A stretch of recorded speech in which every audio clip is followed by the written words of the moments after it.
मिठी नदी गाळ कंत्राट गैरव्यवहार प्रकरणी महत्त्वाची अपडेट। मुंबईमध्ये 8 ठिकाणी ईडीची छापेमारी।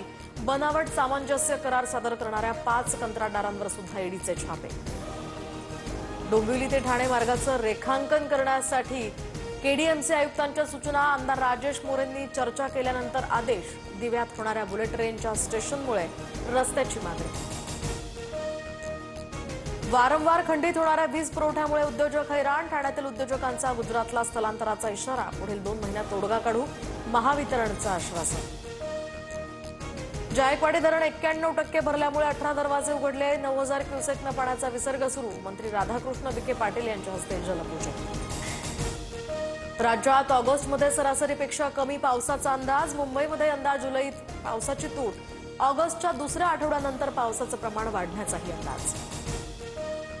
महाराष्ट्र विधानसभा निवडणुकीत वापरल्या गेलेल्या सर्व इलेक्ट्रॉनिक ईव्हीएम आणि व्हीव्हीपॅटची तपासणी। विधानसभेच्या निकालांमध्ये तफावत नाही, आयोगाकडून स्पष्ट। ओव्हल कसोटीच्या पहिल्या डावात भारताची फलंदाजी ढेपाळली। 204 धावांवर गमावल्या 6 विकेट्स। करुण नायरची एकाकी झुंज, 52 धावांवर नाबाद। अनिल अंबानींना ईडीचा समन्स आल्याची माहिती। तर 5 ऑगस्टला दिल्लीमध्ये चौकशी होणार। सूत्रांची माहिती। 17,000 कोटींच्या कथित कर्ज घोटाळा प्रकरणी नोटीस। अमेरिकेत भारतीय मालावर आजपासून टॅरिफ नाही। 8 ऑगस्टपासून 25% आयात शुल्क लागू होणार। भारताला करार करण्यासाठी आणखी 7 दिवस मिळाले।